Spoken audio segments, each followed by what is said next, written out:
찬미 예수님, 안녕하세요. 주거니 받거니 성경 통독 시간입니다. 성경을 펼쳐 놓으시고 잠시 침묵 가운데 우리 각자가 잡은 대지향과 소지향을 두고 기도합시다. 성부와 성자와 성령의 이름으로 아멘. 사도행전 25장 13절 이하의 말씀입니다. 며칠이 지난 뒤 아그리파스 임금과 베르니케가 카이사랴에 도착하여 페스투스에게 인사하였다.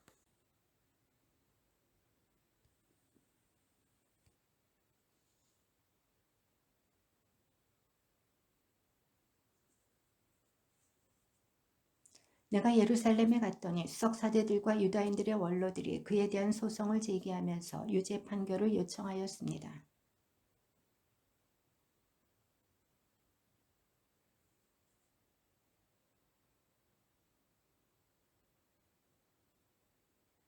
그래서 그들이 이곳으로 함께 오자 나는 지체하지 않고 그 다음 날로 재판정에 앉아 그 사람을 데려오라고 명령하였습니다.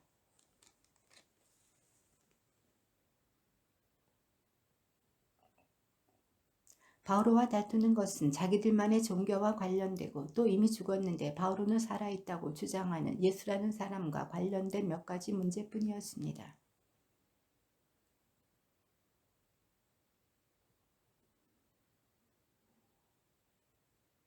바오로는 그대로 갇혀있다가 폐하의 판결을 받겠다고 상소하였습니다. 그래서 나는 그를 황제께 보낼 때까지 가두어두라고 명령하였습니다.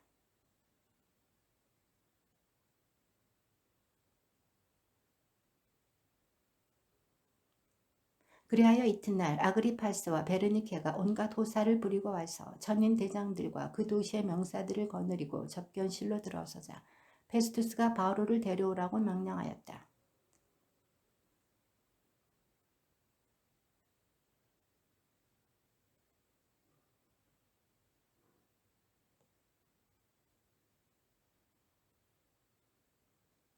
나는 그가 사형을 받을 만한 일을 하나도 하지 않았음을 확인할 수가 있었는데 그가 폐하께 상소하였으므로 나는 그를 보내기로 결정하였습니다.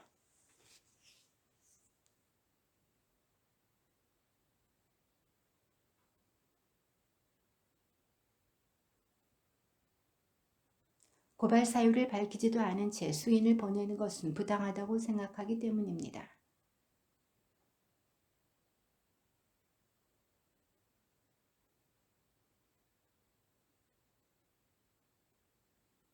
아그리파스 임금님, 유다인들이 나를 단죄하는 모든 일에 관하여 오늘 임금님 앞에서 변론할 수 있게 된 것을 다행으로 생각합니다.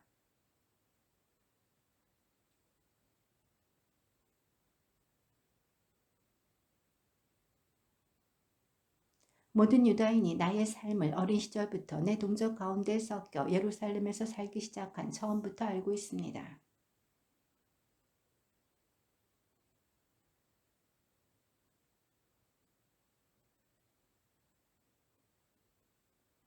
그런데 지금 나는 하느님께서 우리 조상들에게 하신 약속에 대한 희망 때문에 여기에 서서 재판을 받고 있습니다.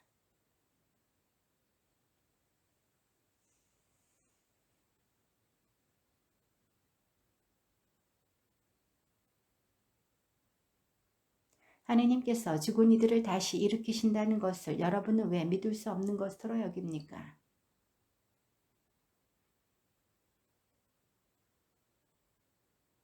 그리고 그 일을 예루살렘에서 하였습니다. 나는 수석 사대들에게서 권한을 받아 성도들 가운데에서 많은 이를 감옥에 가두고 그들을 처형할 때에도 찬성표를 던졌습니다.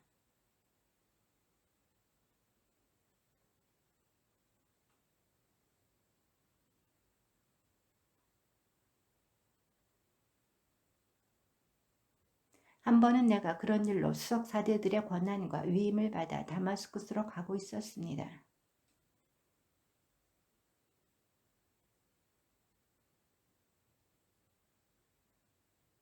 우리는 모두 땅에 엎어졌습니다. 그리고 나는 히브리 말로 사울아 사울아 왜 나를 박해하느냐 뾰족한 막대기를 차면 너만 아프다 하고 나에게 말하는 소리를 들었습니다.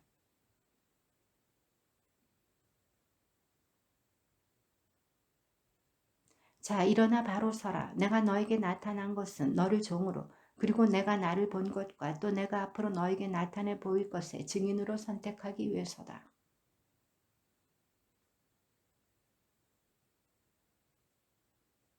그들의 눈을 뜨게 하여 그들이 어둠에서 빛으로 사탄의 권세에서 하느님께로 돌아와 죄를 용서받고 나에 대한 믿음으로 거룩하게 된 이들과 함께 상속재산을 받게 하려는 것이다.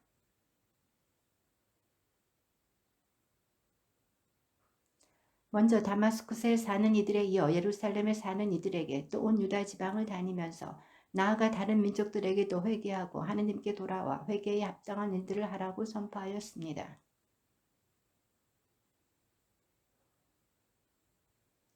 그러나 나는 하느님의 도움을 받아 이날까지 이렇게 서서 낮은 사람에게나 높은 사람에게나 증언하고 있는데 예언자들과 모세가 앞으로 일어나리라고 이야기한 것 외에는 아무 말도 하지 않았습니다.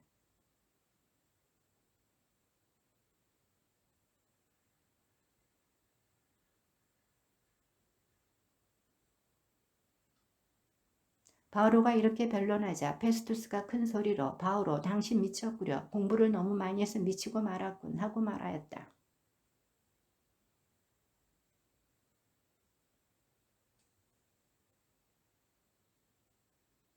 임금님은 이것들을 알고 있으므로 내가 그분께 담대히 말하는 것입니다. 어느 한 구석에서 일어난 일이 아니므로 임금님은 이것들 가운데에서 하나도 놓치지 않으셨다고 나는 믿습니다. 아그리파스가 바오로에게 당신은 조금 있으면 나를 설득하여 그리스도인으로 행세하게 만들겠군 하고 말하였다.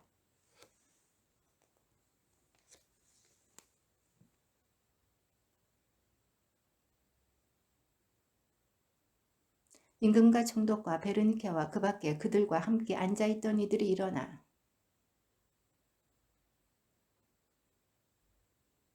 아그리파스는 페스투스에게 저 사람이 황제께 상소하지 않았으면 풀려날 수 있었을 것입니다 하고 말하였다.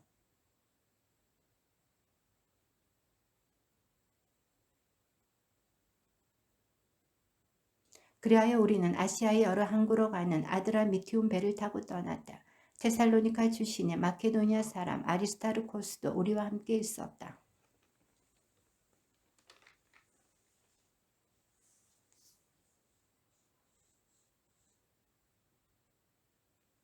그곳을 떠난 우리는 역풍이 불었기 때문에 바람이 가려진 쪽으로 기프로스 섬을 돌아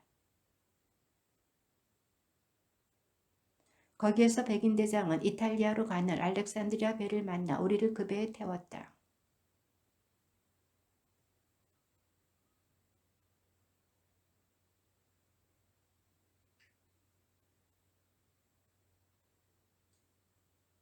우리는 간신히 살모네를 지나 라세아시에서 가까운 좋은 항구들 일하는 곳에 닿았다.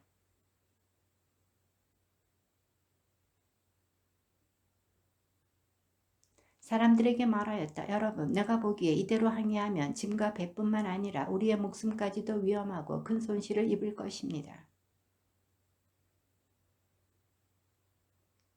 그 항구는 겨울을 나기에 적합하지 않았으므로 대다수의 사람들은 그곳을 떠나 할 수만 있으면 페닉스에 도착하여 겨울을 나기로 의견을 모았다. 페닉스는 크레타 섬의 항구로서 남서쪽과 북서쪽을 바라보는 곳이었다.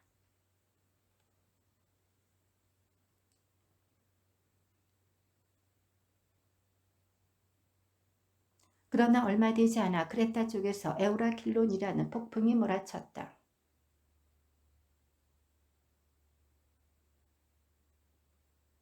카우다라는 작은 섬으로 바람이 가져진 쪽을 지날 때 간신히 보조선을 붙잡을 수 있었다.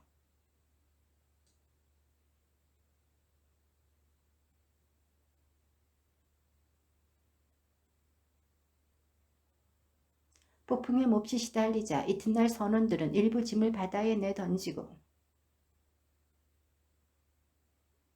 여러 날 동안 해도 별로 나타나지 않고 거센 바람만 심하게 불어 마침내 우리가 살아날 희망이 아주 사라져버리고 말았다.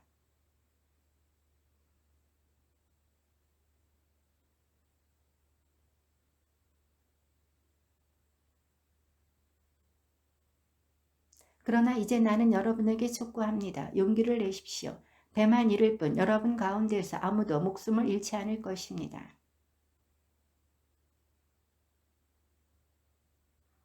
바오로야, 두려워하지 마라. 너는 황제 앞에 서야 한다. 그리고 하느님께서는 너와 함께 항해하는 모든 사람도 너에게 맡기셨다 하고 말하였습니다.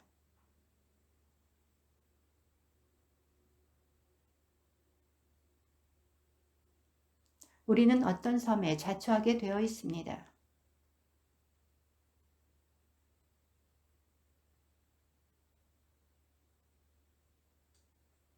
그래서 추를 내려보니 20길이었고 조금 더 나아가서 다시 추를 내려보니 15길이었다.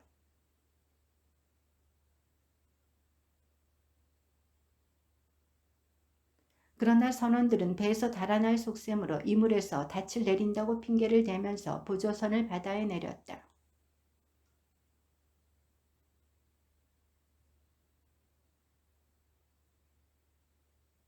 그러자 군사들이 밧줄을 끊어 보조선을 그냥 떠내려 보냈다.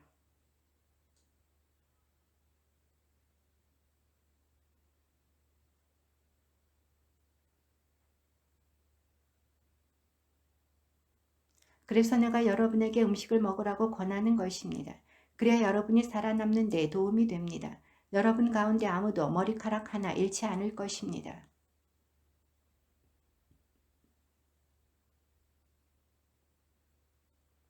그러자 모두 용기를 얻어 그들도 음식을 먹었다.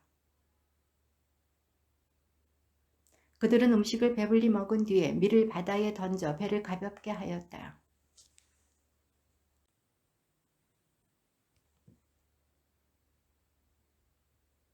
그들은 닷들을 끊어 바다에 버리고 또 두 길을 묶었던 줄을 풀었다. 그리고 앞돛을 올려 바람을 타고 해변 쪽으로 배를 몰았다.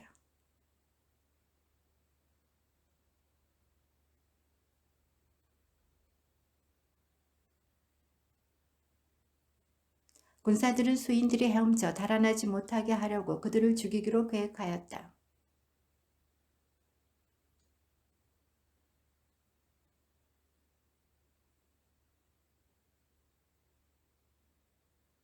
나머지 사람들 가운데 일부는 널빤지를, 일부는 부서진 배 조각을 타고 가게 하였다. 그렇게 하여 모두 무사히 무트로 나오게 되었다. 원주민들은 우리에게 각별한 인정을 베풀었다. 비가 내리기 시작한 데다 날씨까지 추웠으므로 그들은 불을 피워놓고 우리를 모두 맞아주었다.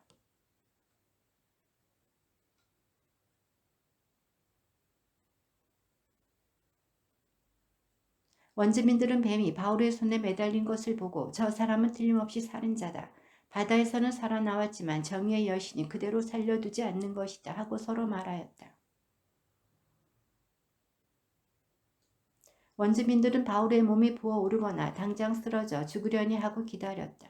그렇게 오래 기다리며 지켜보았지만 그에게 별다른 일이 일어나지 않았다. 그리하여 그들은 생각을 바꾸어 바울을 신이라고 하였다.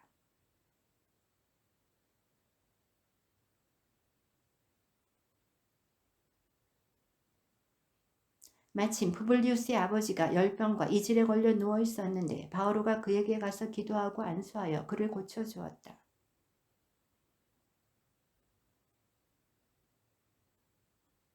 그들은 우리에게 큰 경의를 표하고 우리가 배를 타고 떠날 때에는 필요한 물건들을 실어주었다.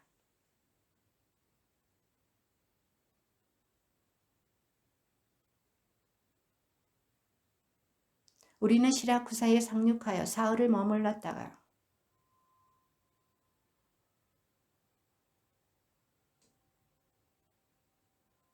형제들을 만났는데 그들의 청을 받고 이래 동안 그곳에 머물렀다.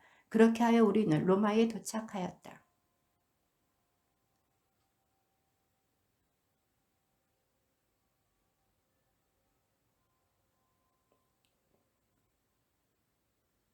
우리가 로마에 들어갔을 때 바오로는 자기를 지키는 군사 한 사람과 따로 지내도 좋다는 허락을 받았다.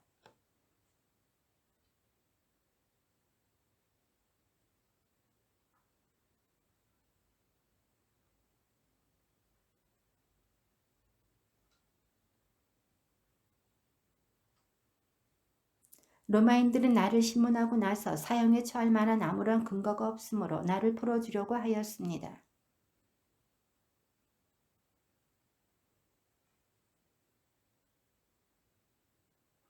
그래서 여러분을 뵙고 이야기하려고 오시라고 청하였습니다. 나는 이스라엘의 희망 때문에 이렇게 사슬에 묶여 있습니다.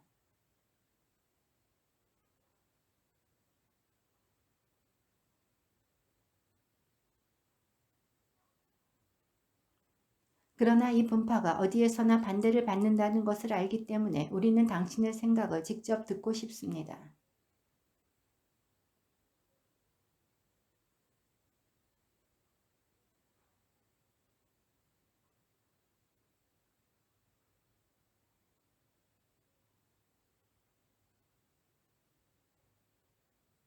그러자 어떤 이들은 바울의 말을 받아들이고 어떤 이들은 믿지 않았다.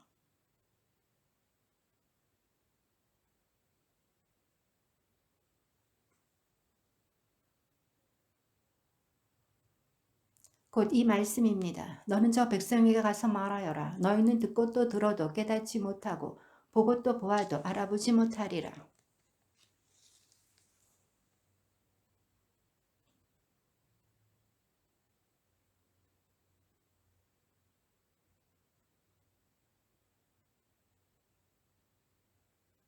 그러므로 여러분은 하느님의 이 구원이 다른 민족들에게 보내졌다는 것을 알아야 합니다. 그들은 들을 것입니다.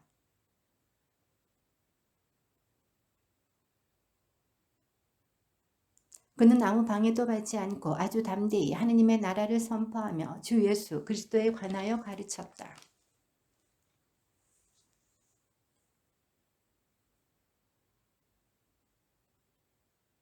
이 복음은 하느님께서 당신의 예언자들을 통하여 미리 성경에 약속해 놓으신 것으로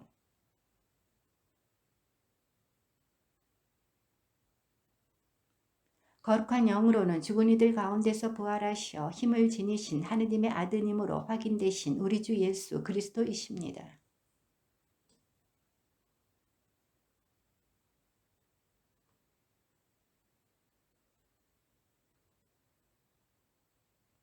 여러분도 그들 가운데서 부르심을 받고 예수 그리스도의 사람이 되었습니다.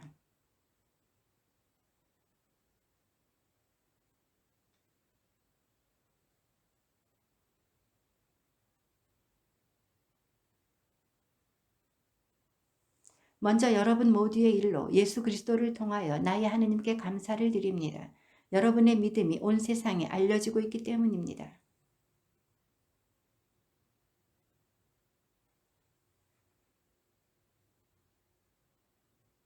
기도할 때마다 하느님의 뜻에 따라 어떻게든 내가 여러분에게 갈 수 있는 길이 열리기를 빌고 있습니다.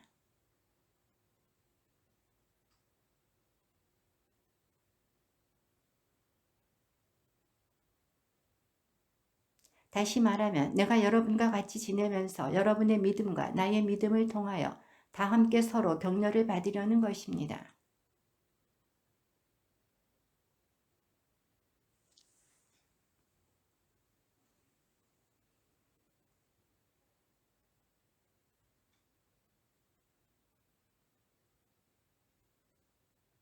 나는 그리스인들에게도 비그리스인들에게도 지혜로운 이들에게도 어리석은 이들에게도 다 빚을 지고 있습니다.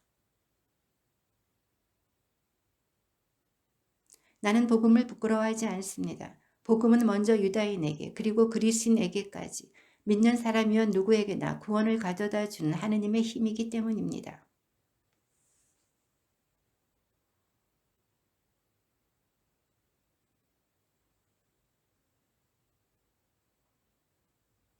불의로 진리를 억누르는 사람들의 모든 불경과 불의에 대한 하느님의 진노가 하늘에서부터 나타나고 있습니다.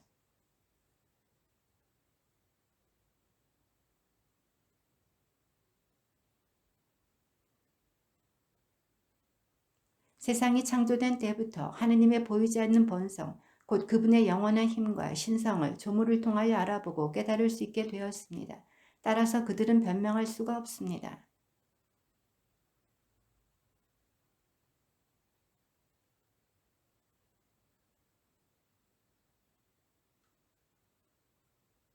그들은 지혜롭다고 자처하였지만 바보가 되었습니다.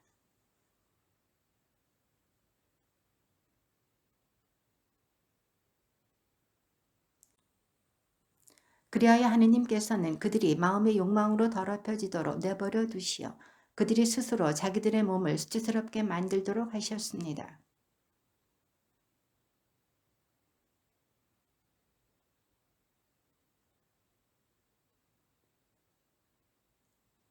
이런 까닭에 하느님께서는 그들을 수치스러운 정욕에 넘기셨습니다. 그리하여 그들의 여자들은 자연스러운 육체 관계를 자연을 거스르는 관계로 바꾸어 버렸습니다.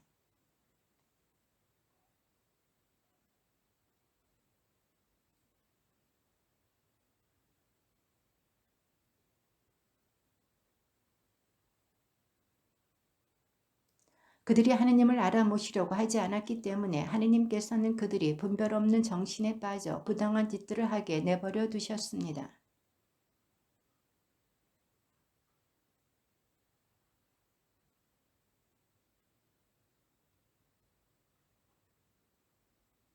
중상꾼이며 하느님을 미워하는 자고 불선하고 오만한 자며 허풍쟁이고 모략꾼이고 부모에게 순종하지 않는 자며 이와 같은 짓을 저지르는 자들은 죽어 마땅하다는 하느님의 법규를 알면서도 그들은 그런 짓을 할 뿐만 아니라 그 같은 짓을 저지르는 자들을 두둔하기까지 합니다.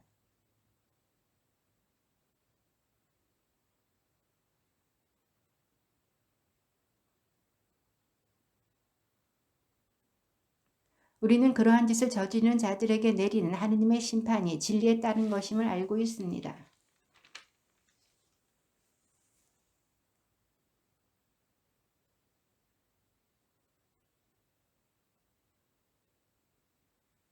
아니면 하느님의 그 큰 호의와 관용과 인내를 업신여기는 것입니까? 그분의 호의가 그대를 회개로 이끌려 한다는 것을 모릅니까?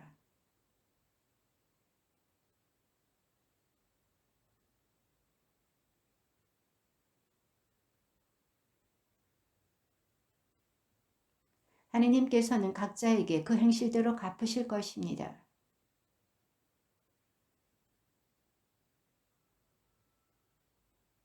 그러나 이기심에 사로잡혀 진리를 거스르고 불의를 따르는 자들에게는 진노와 격분이 쏟아집니다.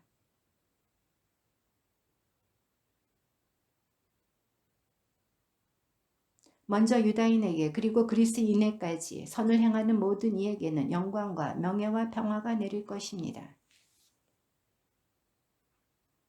율법을 모르고 죄지은 자들은 누구나 율법과 관계없이 멸망하고 율법을 알고 죄지은 자들은 누구나 율법에 따라 심판을 받을 것입니다.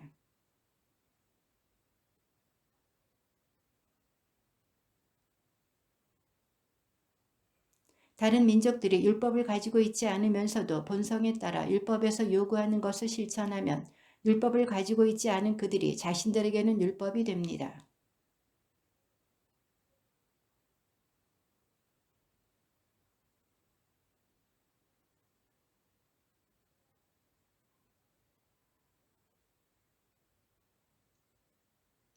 이러한 사실은 내가 전하는 복음이 가르치는 대로 하느님께서 그리스도 예수님을 통하여 사람들의 숨은 행실들을 심판하시는 그날에 드러날 것입니다.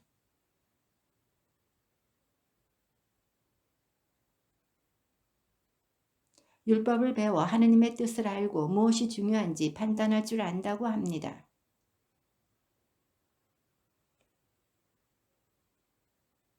율법에서 지식과 진리의 진수를 터득하였으므로 어리석은 자들의 교사이며 철없는 자들의 선생이라고 확신합니다.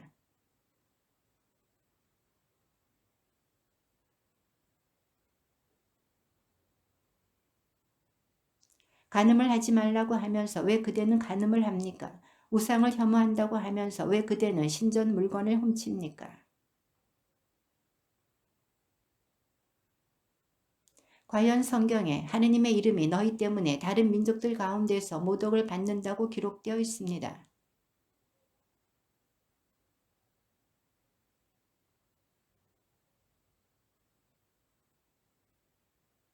그러니 할례 받지 않은 이들이 율법의 규정들을 지키면 할례를 받지 않았지만 할례를 받은 것으로 여겨지지 않겠습니까?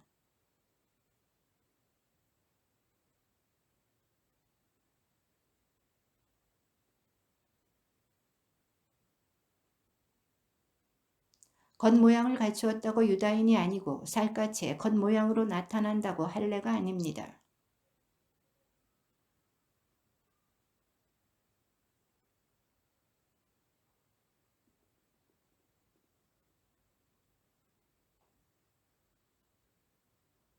그렇다면 유다인으로서 더 이로운 점은 무엇입니까? 할례의 이점은 무엇입니까?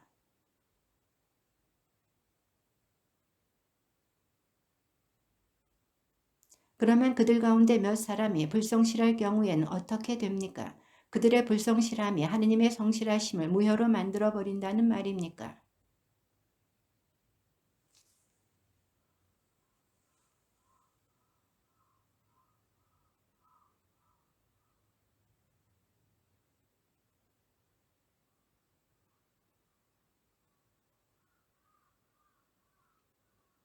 그런데 우리의 불의가 하느님의 의로움을 드러낸다면 무엇이라고 말해야 합니까? 인간의 방식으로 말해서 하느님께서는 진노를 내리심으로 불의하시다고 해야 합니까?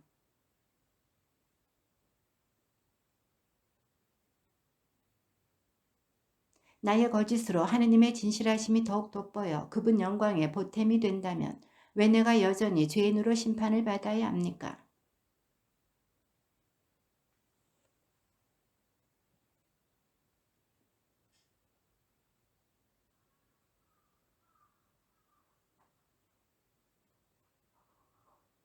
그러면 어떻게 됩니까? 우리가 유다인으로서 나은 점이 있습니까? 전혀 없습니다. 사실 우리는 이미 앞에서 유다인들이나 그리스인들이나 다 같이 죄의 지배 아래 있다고 고발하였습니다. 깨닫는 이 없고 하느님을 찾는 이 없다.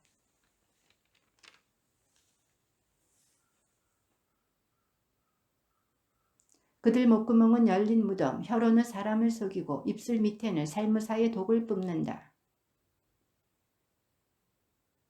발은 남의 피를 쏟는 일에 재빠르며 그들은 평화의 길을 알지 못한다. 우리가 알다시피 율법이 말하는 것은 모두 율법 아래 사는 사람들에게 해당됩니다. 그래서 모든 입은 다물어지고 온 세상은 하느님 앞에 유죄임이 드러납니다.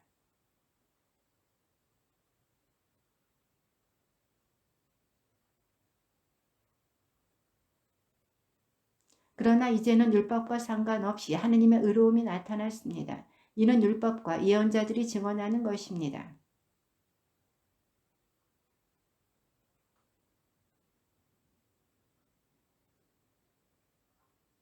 모든 사람이 죄를 지어 하느님의 영광을 잃었습니다.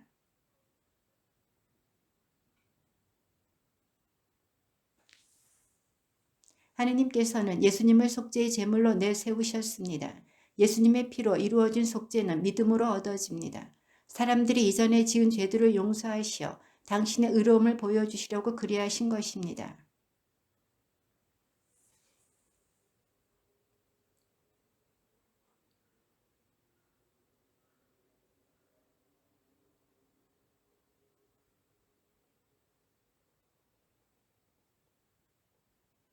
그러니 자랑할 것이 어디 있습니까? 전혀 없습니다.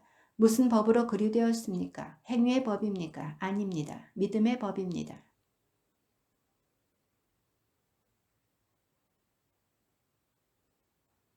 하느님은 유다인들만의 하느님이십니까? 다른 민족들의 하느님은 아니십니까? 아닙니다. 다른 민족들의 하느님이시기도 합니다.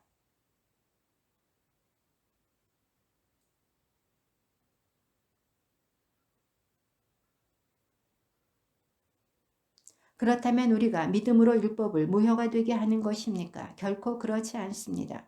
오히려 율법을 굳게 세우자는 것입니다.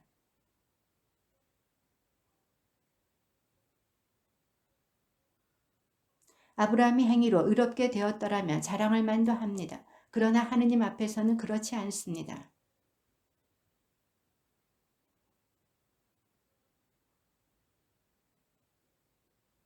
일을 하는 사람에게는 품삯이 선물이 아니라 당연한 보수로 여겨집니다.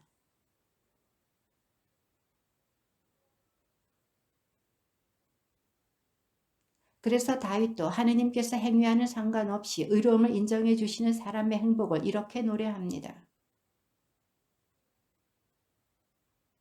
행복하여라 주님께서 죄를 헤아리지 않으시는 사람.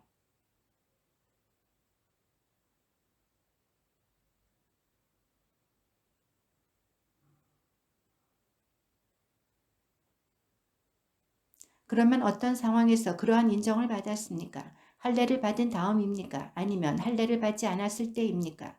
할례 받은 다음이 아니라 할례 받지 않았을 때입니다.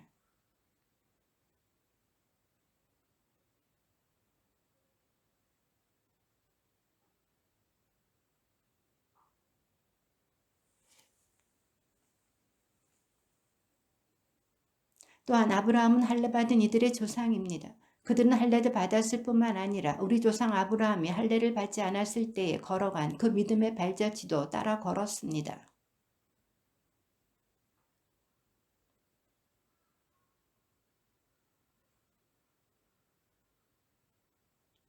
율법에 따라 사는 사람들이 상속자라면 믿음은 의미가 없어지고 약속은 무효가 됩니다.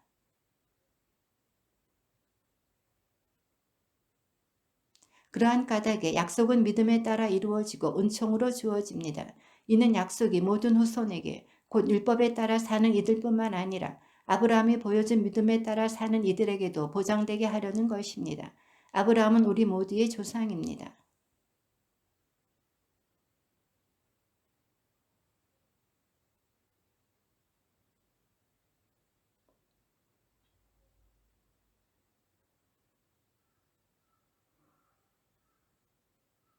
그는 희망이 없어도 희망하며 너의 후손들이 저렇게 많아질 것이다 하신 말씀에 따라 많은 민족의 아버지가 될 것을 믿었습니다.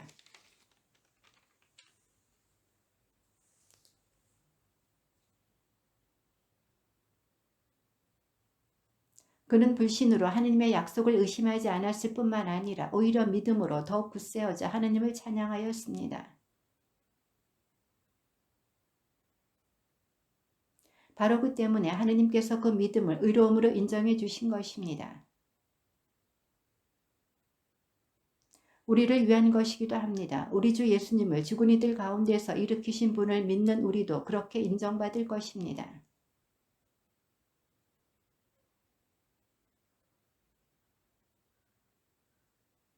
그러므로 믿음으로 의롭게 된 우리는 우리 주 예수 그리스도를 통하여 하느님과 더불어 평화를 누립니다.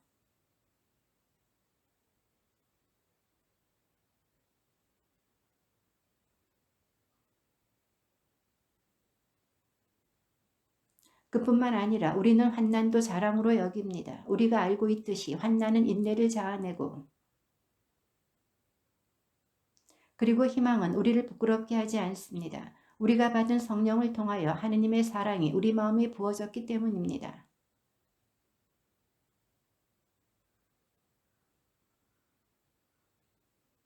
의로운 일을 위해서라도 죽을 사람은 거의 없습니다. 혹시 착한 사람을 위해서라면 누가 죽겠다고 나설지도 모릅니다.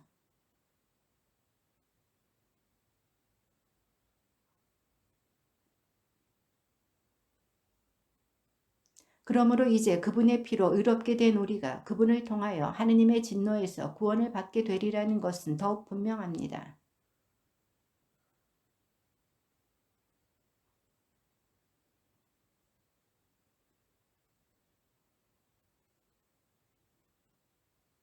그뿐 아니라 우리는 또한 우리 주 예수 그리스도를 통하여 하느님을 자랑합니다. 이 그리스도를 통하여 이제 화해가 이루어진 것입니다.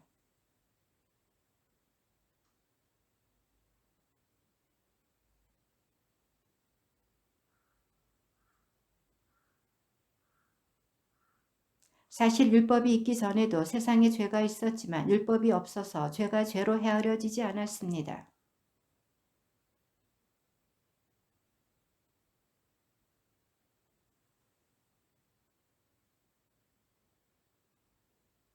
그렇지만 은사의 경우는 범죄의 경우와 다릅니다. 사실 그 한 사람의 범죄로 많은 사람이 죽었지만 하느님의 은총과 예수 그리스도 한 사람의 은혜로운 선물은 많은 사람에게 충만히 내렸습니다.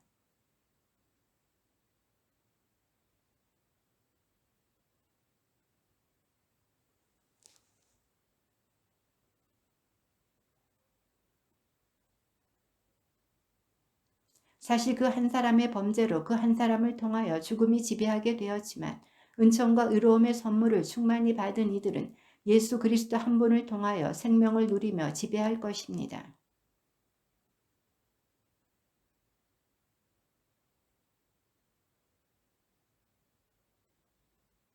한 사람의 불순종으로 많은 이가 죄인이 되었듯이 한 사람의 순종으로 많은 이가 의로운 사람이 될 것입니다.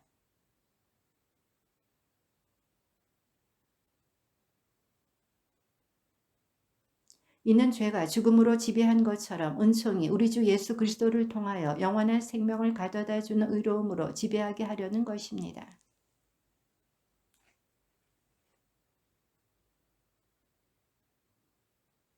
결코 그렇지 않습니다. 죄에선 이미 죽은 우리가 어떻게 여전히 죄 안에 살 수 있겠습니까?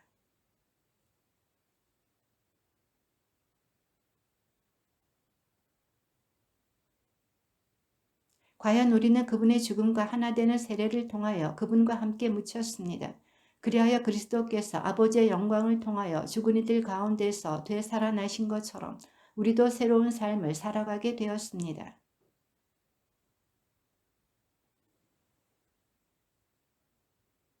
우리는 압니다. 우리의 옛 인간이 그분과 함께 십자가에 못 박힘으로써 죄의 지배를 받는 몸이 소멸하여 우리가 더 이상 죄의 종노릇을 하지 않게 되었습니다. 그래서 우리가 그리스도와 함께 죽었으니 그분과 함께 살리라고 우리는 믿습니다.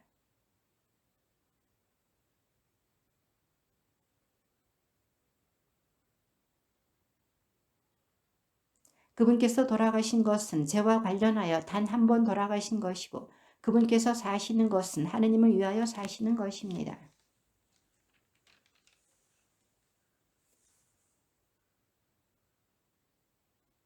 그러므로 죄가 여러분의 죽을 몸을 지배하여 여러분이 그 욕망에 순종하는 일이 없도록 하십시오.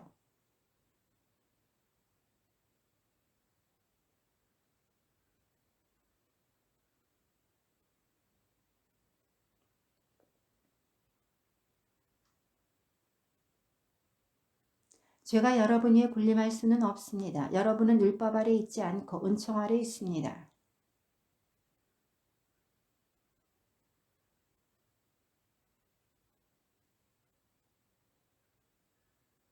여러분이 어떤 사람에게 자신을 종으로 넘겨 순종하면 여러분이 순종하는 그 사람의 종이라는 사실을 모릅니까? 여러분은 죽음으로 이끄는 죄의 종이 되거나 의로움으로 이끄는 순종의 종이 되거나 하는 것입니다.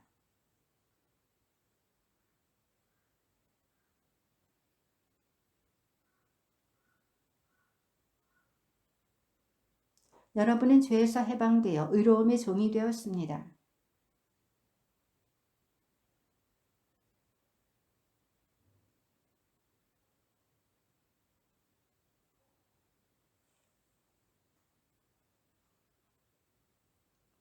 여러분이 죄의 종이었을 때에는 의로움에 매이지 않았습니다.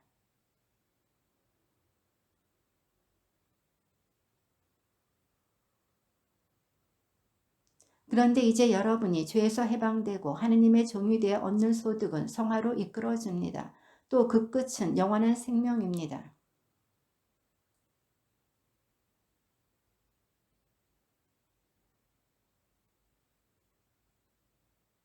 형제 여러분, 여러분이 율법을 아는 사람들에게 말합니다. 율법은 사람이 살아있는 동안에만 그 위에 군림한다는 사실을 모릅니까?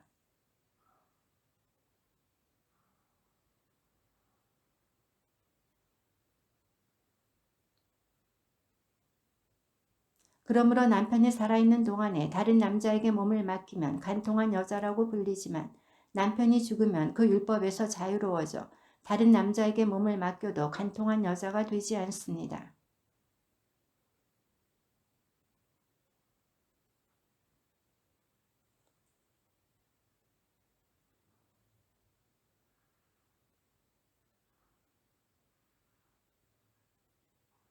사실 전에 우리가 육에 갇혀 있을 때에는 율법으로 말미암아 생겨난 죄 많은 여러 욕정이 우리 지체 안에서 작용하여 죽음에 이르는 열매를 맺게 하였습니다.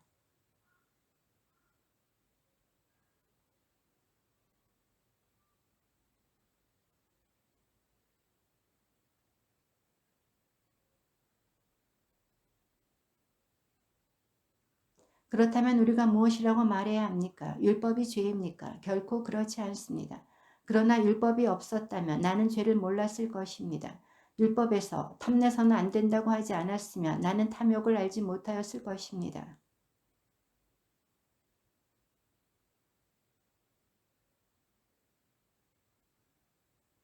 전에는 내가 율법과 상관없이 살았습니다. 그러나 계명이 들어오자 죄는 살아나고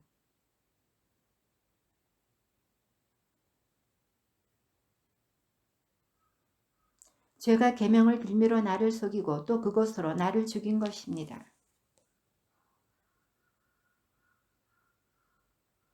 그렇다면 그 선한 것이 나에게는 죽음이 되었다는 말입니까? 결코 그렇지 않습니다. 오히려 죄가 그 선한 것을 통하여 나에게 죽음을 가져왔습니다. 죄가 죄로 드러나게, 죄가 계명을 통하여 철저히 죄가 되게 하려는 것입니다.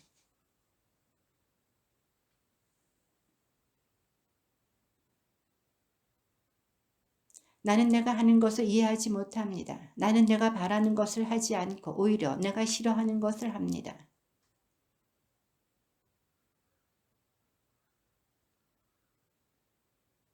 그렇다면 이제 그런 일을 하는 것은 더 이상 내가 아니라 내 안에 자리 잡고 있는 죄입니다.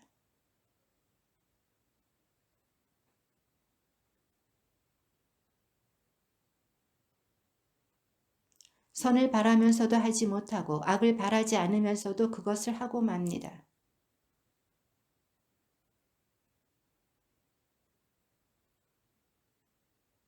여기에서 나는 법칙을 발견합니다. 내가 좋은 것을 하기를 바라는데도 악이 바로 내 곁에 있다는 것입니다. 그러나 내 지체 안에는 다른 법이 있어 내 이성의 법과 대결하고 있음을 나는 봅니다. 그 다른 법이 나를 내 지체 안에 있는 죄의 법에 사로잡히게 합니다.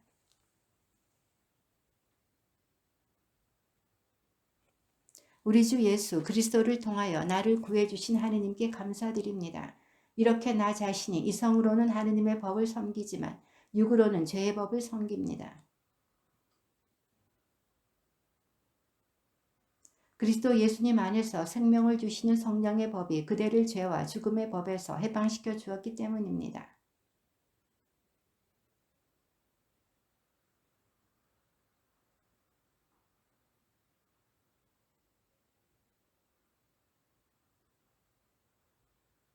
이는 육이 아니라 성령에 따라 살아가는 우리 안에서 율법이 요구하는 바가 채워지게 하려는 것이었습니다.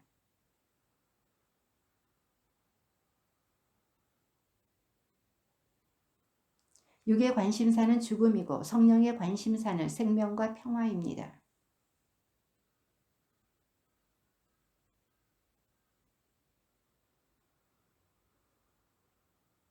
육 안에 있는 자들은 하느님 마음에 들 수 없습니다.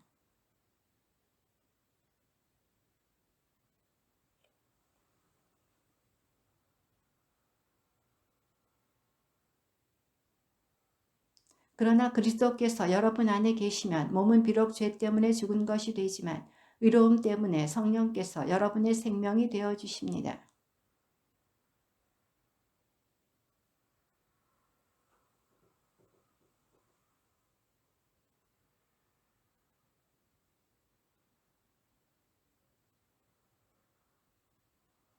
그러므로 형제 여러분, 우리는 육에 따라 살도록 육에 빚을 진 사람이 아닙니다.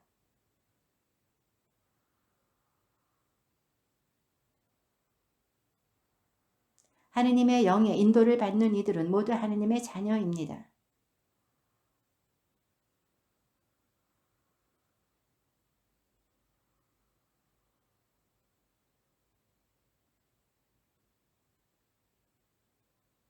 그리고 이 성령께서 몸소 우리가 하느님의 자녀임을 우리의 영에게 증언해 주십니다.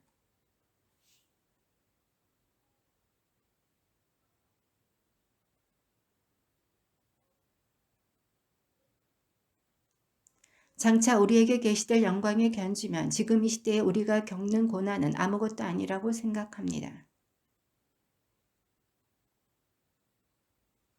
피조물이 허무의 지배 아래 든 것은 자의가 아니라 그렇게 하신 분의 뜻이었습니다. 그러나 그것은 희망을 간직하고 있습니다.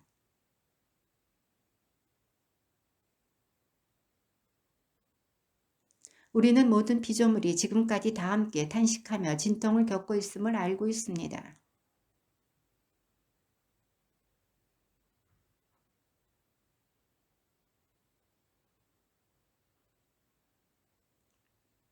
사실 우리는 희망으로 구원을 받았습니다. 보이는 것을 희망하는 것은 희망이 아닙니다. 보이는 것을 누가 희망합니까?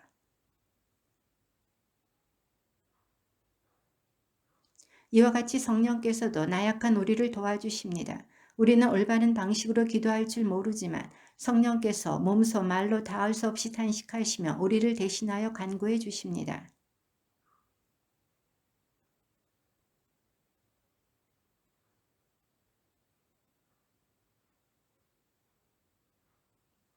하느님을 사랑하는 이들, 그분의 계획에 따라 부르심을 받은 이들에게는 모든 것이 함께 작용하여 선을 이룬다는 것을 우리는 압니다.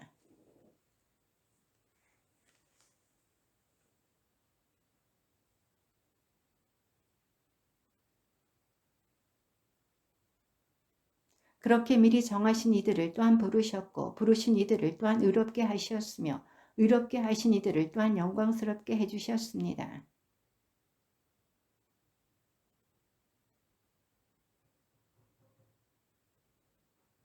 당신의 친아드님마저 아끼지 않으시고 우리 모두를 위하여 내어주신 분께서 어찌 그 아드님과 함께 모든 것을 우리에게 베풀어 주지 않으시겠습니까?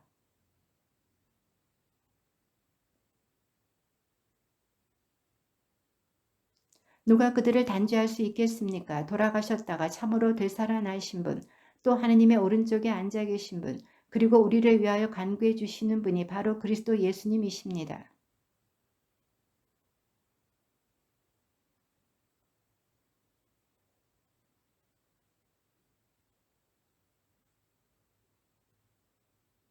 이는 성경에 기록된 그대로입니다. 저희는 온종일 당신 때문에 살해되며 도살될 양처럼 여겨집니다.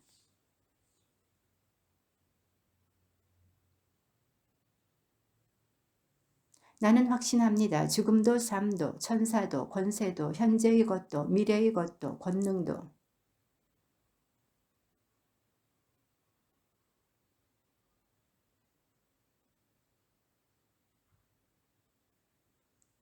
나는 그리스도 안에서 진실을 말하고 거짓말을 하지 않습니다. 나의 양심도 성령 안에서 증언해 줍니다.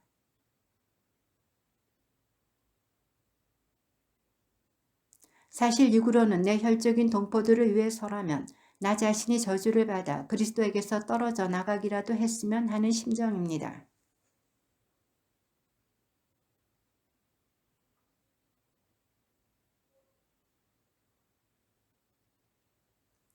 그들은 저 조상들의 후손이며 그리스도께서도 육으로는 바로 그들에게서 태어나셨습니다. 그분은 만물 위에 계신 하느님으로서 영원히 찬미받으실 분이십니다. 아멘.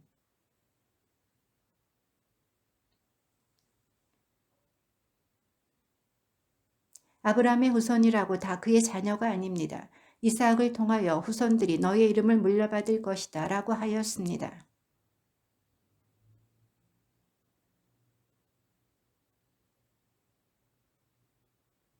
약속이라는 것은 이맘때에 내가 다시 올 터인데 그때의 사라에게 아들이 있을 것이다 하신 말씀입니다.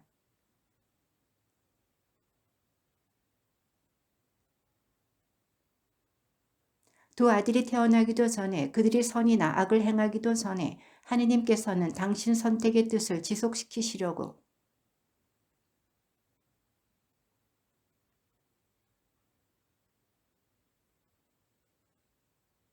이는 성경에 기록된 그대로입니다. 나는 야곱을 사랑하고 에사우를 미워하였다.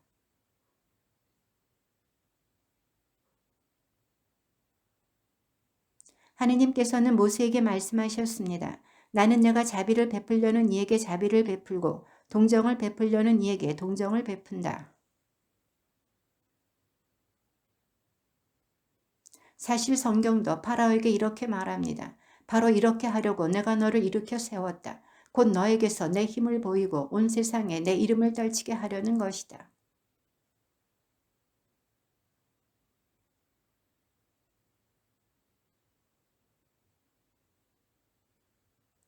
이제 그대는 그렇다면 하느님께서는 왜 사람을 여전히 책망하십니까? 사실 누가 그분의 뜻을 거역할 수 있겠습니까? 하고 물을 것입니다.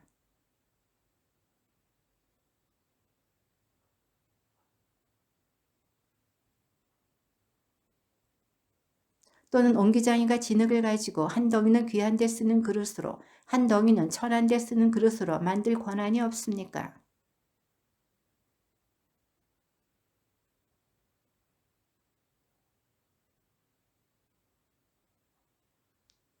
그리고 영광을 받도록 미리 마련하신 자비의 그릇들에게 당신의 풍성한 영광을 알리려고 그리하셨다면 무엇이라고 대답하렵니까?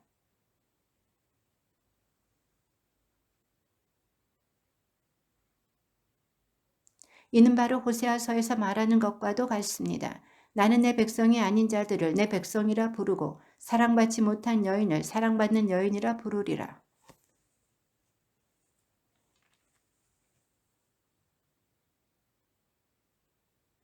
그리고 이사야는 이스라엘을 두고 이렇게 외칩니다. 이스라엘 자손들의 수가 바다의 모래 같다 하여도 남은 자들만 구원을 받을 것이다. 이는 또 이사야가 예언한 그대로입니다. 만군의 주님께서 우리에게 후손을 남겨두지 않으셨으면 우리는 소돔처럼 되고 고모라같이 되고 말았을 것이다.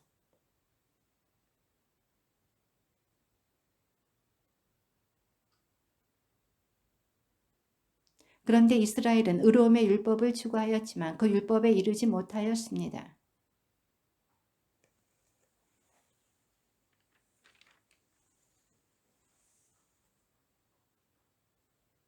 이는 성경에 기록된 그대로입니다. 보라, 내가 시온에다 걸려 넘어지게 하는 돌을 부딪혀 쓰러지게 하는 바위를 놓는다. 그를 믿는 이는 부끄러운 일을 당하지 않으리라.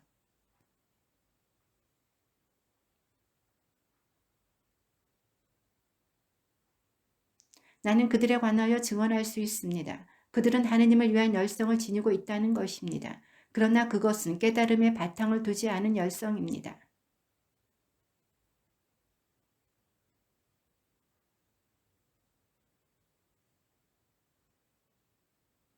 사실 그리스도는 율법의 끝이십니다. 믿는 이는 누구나 의로움을 얻게 하려는 것입니다.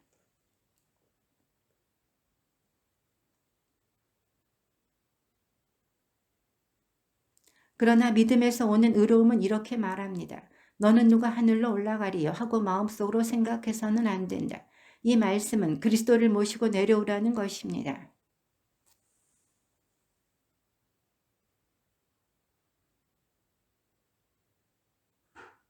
의로움은 또 무엇이라고 말합니까? 그 말씀은 너희에게 가까이 있다.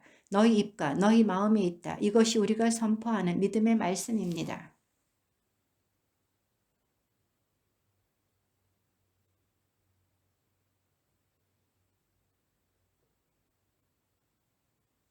곧 마음으로 믿어 의로움을 얻고 입으로 고백하여 구원을 얻습니다. 유다인과 그리스인 사이에 차별이 없습니다. 같은 주님께서 모든 사람의 주님으로서 당신을 받들어 부르는 모든 이에게 풍성한 은혜를 베푸십니다. 그런데 자기가 믿지 않는 분을 어떻게 받들어 부를 수 있겠습니까?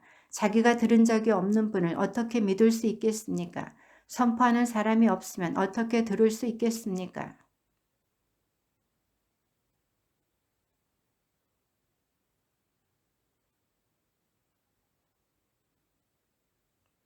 그러나 모든 사람이 복음에 순종한 것은 아닙니다. 사실 이사야도 주님 저희가 전한 말을 누가 믿었습니까? 하고 말합니다.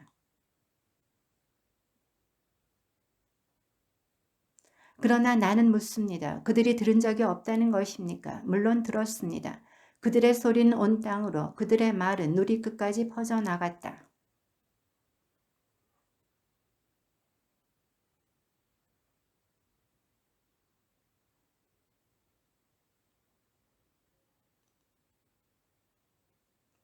이사야는 심지어 이렇게까지 말합니다. 나를 찾지도 않는 자들을 내가 만나 주었고 나에 관하여 묻지도 않는 자들에게 나를 드러내 보였다.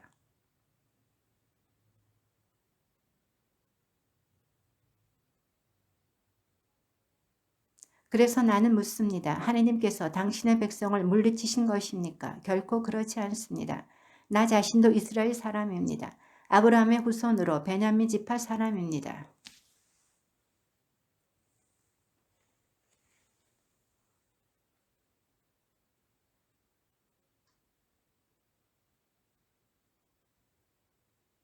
주님, 저들은 당신의 예언자들을 죽이고 당신의 제단들을 헐어버렸습니다.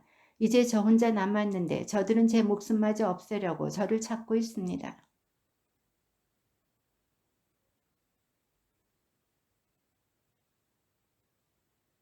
이와 같이 지금 이 시대에도 은총으로 선택된 남은 자들이 있습니다.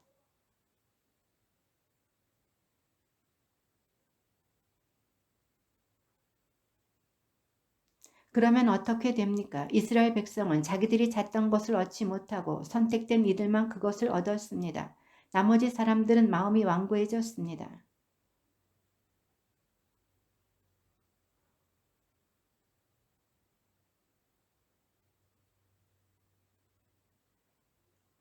다윗도 이렇게 말합니다. 그들 식탁이 그들에게 올가미와 덫이 되고 걸림돌과 응보가 되게 하소서.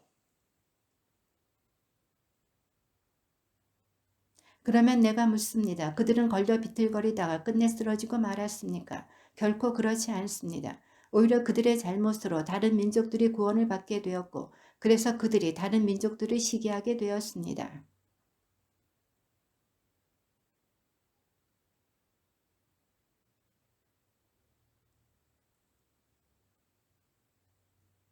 이제 나는 다른 민족 출신인 여러분에게 말합니다. 나는 이 민족들의 사도이기도 한 만큼 내 직분을 영광스럽게 생각합니다.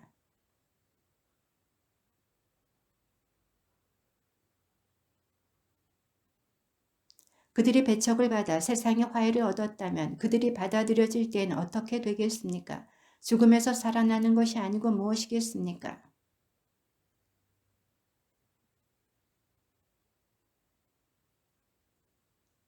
그런데 올리브 나무에서 몇몇 가지가 잘려나가고 야생 올리브 나무 가지인 그대가 그 가지들 자리에 접붙여져 그 올리브 나무 뿌리에 기름진 수액을 같이 받게 되었다면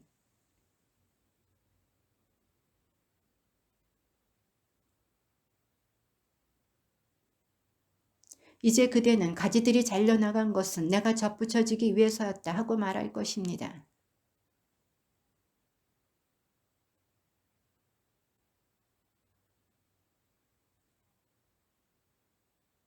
하느님께서 본래의 가지들을 아까워하지 않으셨으면 아마 그대도 아까워하지 않으실 것입니다.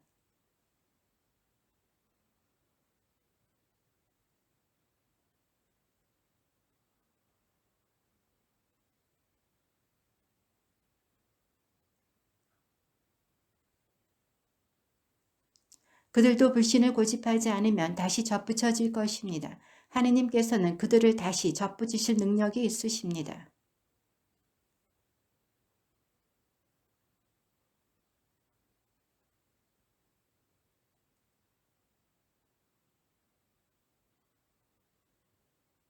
형제 여러분, 나는 여러분이 이 신비를 알아 스스로 슬기롭다고 여기는 일이 없기를 바랍니다.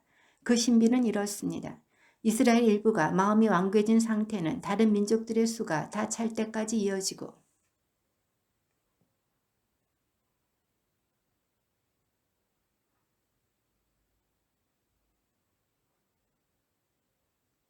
이것이 내가 그들의 죄를 없앨 때 그들과 맺어줄 나의 계약이다.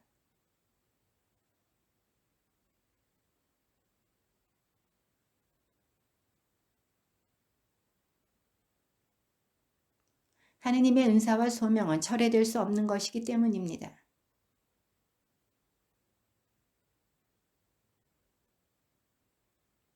마찬가지로 그들도 지금은 여러분에게 자비가 베풀어지도록 하느님께 순종하지 않지만 이제 그들도 자비를 입게 될 것입니다.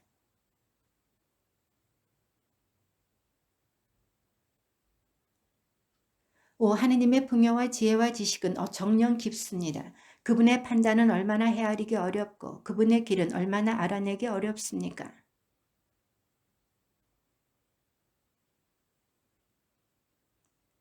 아니면 누가 그분께 무엇을 드린 적이 있어 그분의 보답을 받을 일이 있겠습니까?